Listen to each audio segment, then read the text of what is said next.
ओम श्री कृष्ण गोविंद हरे मुरारे हे नाथ नारायण वासुदेव हे नाथ नारायण वासुदेव हे नाथ नारायण वासुदेव।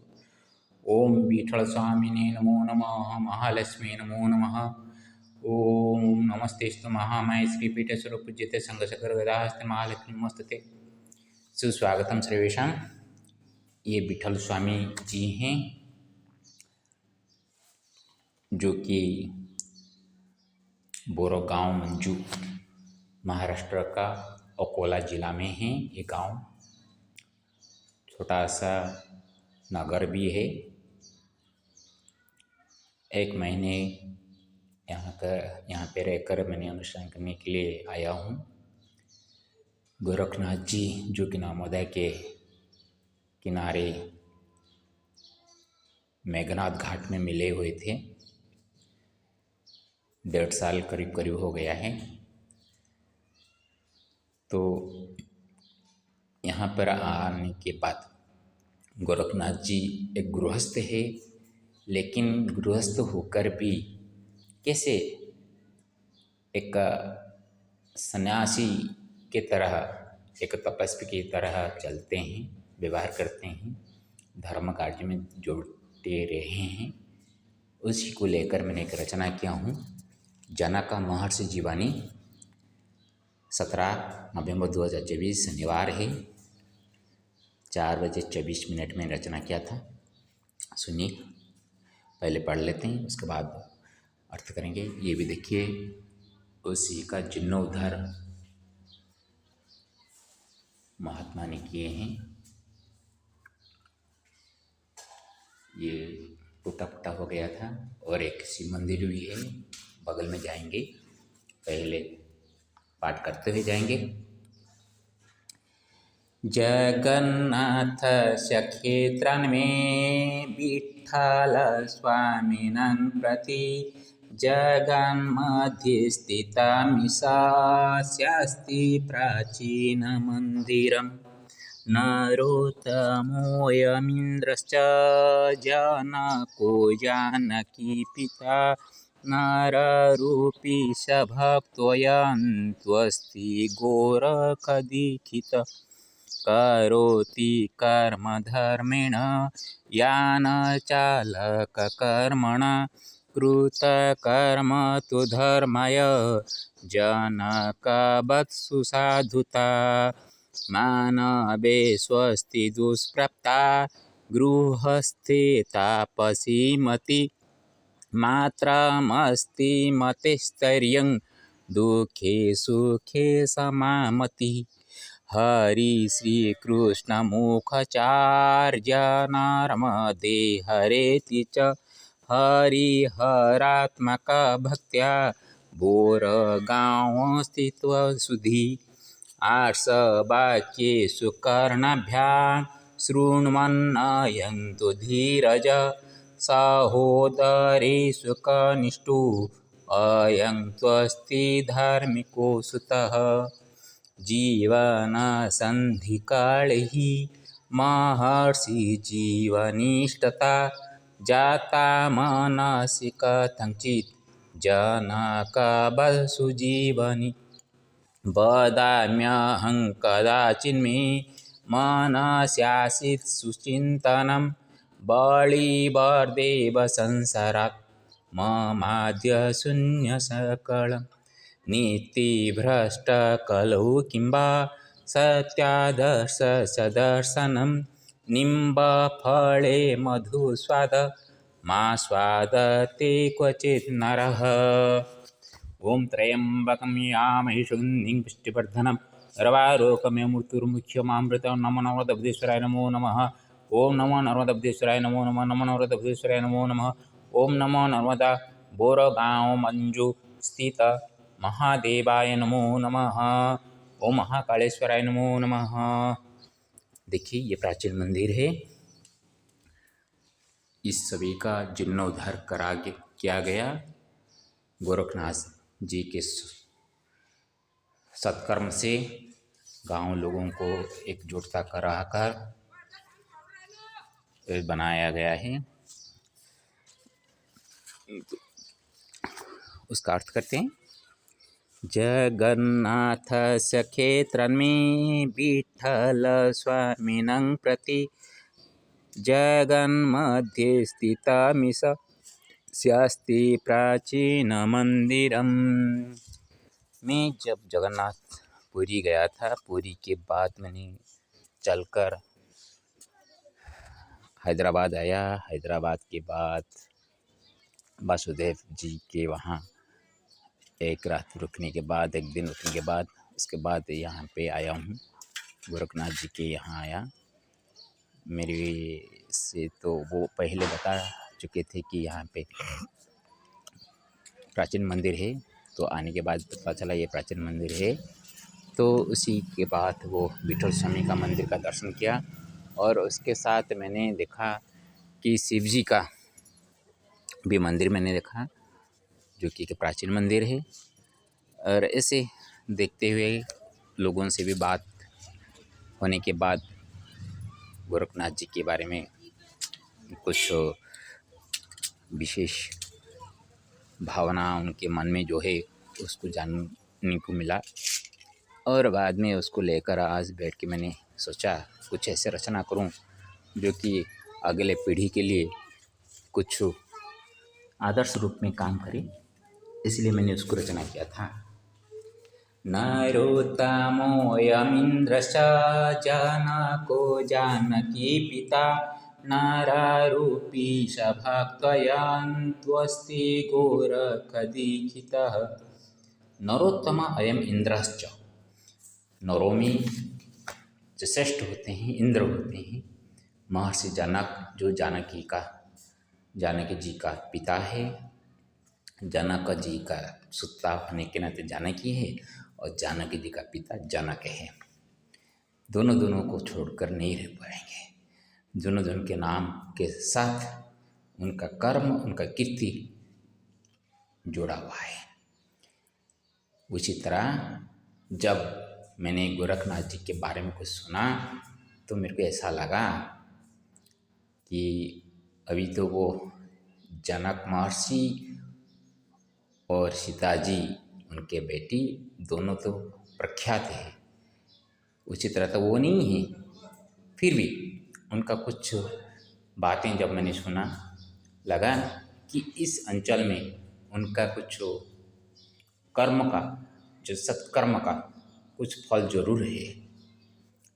वो संसार में रहकर भी घर में जाते हैं तो घर की तरह बर्ताव करते हैं, बाहर आते हैं तो बाहर एक साधु संत की तरह व्यवहार करते हैं, लोगों को साथ बात करते हैं, साधुता बात बोलते हैं। जैसे कि एक बुजुर्ग जो कि मदिरापान कर रहे थे, उनका मदिरा भी छुड़वा दी। कितने अच्छे काम नहीं हुआ है ये सभी अच्छा काम करते हुए ही एक व्यक्ति का परिचय सामने आता है।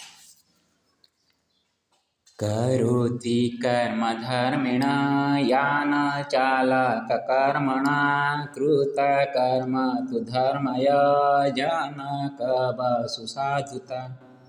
वो तो धर्म के हिसाब से कर्म करते हैं, वो अपने 4 व्हीलर चलाते हैं, कोई एक सेठ है उनके वहाँ काम करते हैं। वो जो काम करते हैं धर्म के लिए करते हैं। उनके ऊपर 2 भाई हैं और एक बहन, बड़ी बहन भी है और एक छोटी बहन भी है, और 3 भाई एक साथ मिलकर रहे हैं। करीब 13 जन एक घर में हैं, जो कि जॉइंट फैमिली कहा जाता है। आजकल जॉइंट फैमिली का बात सुनते हैं लोगों को हंसी आएगी, फिर भी उसी घर में कैसे कुछ चलते हैं। सभी अपना अपना काम करते हैं, उनको बहुत सहयोग मिलता है। घर में जो सहयोग मिलता है उसका फ़ायदा उठाकर वो समाज सेवा में अपने को नियोजित किए हैं। देखिए कितना अच्छी बात है। एक धार्मिक पिता का ही ये धार्मिक बेटे हो सकते हैं। एक धार्मिक विचारधारा वाली एक माँ से ही इस तरह का सुपुत्र निकल सकते हैं।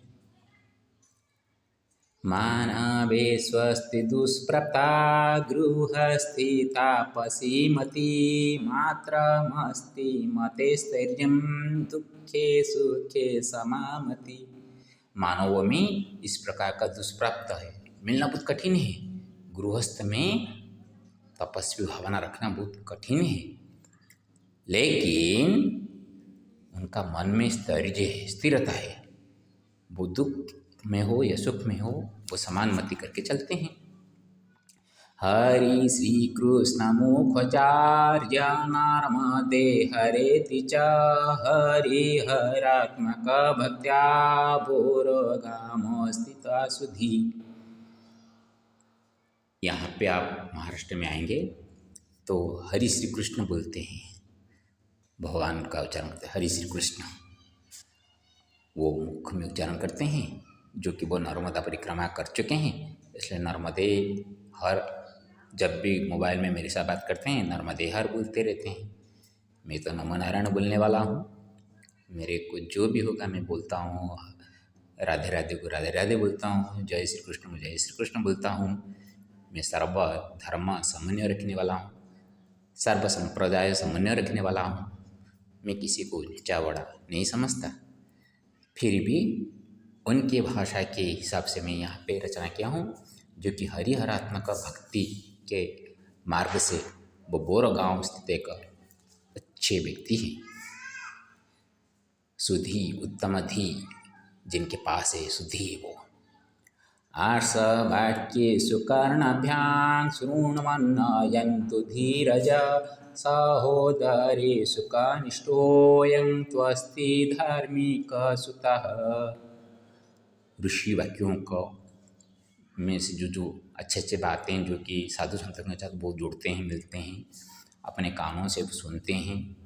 उनका नाम धीरज है, पितृदत्त नाम उनका नाम धीरज है। धीर से वो जाते हैं, इसलिए धीरज बोलते हैं। वो हट्टी भी हैं, जो चाहते हैं वो कर लेते हैं, लेकिन धीर गति से वो उनका सभी काम करते रहते हैं। जितने भाई बहन हैं उनमें से वो छोटे हैं।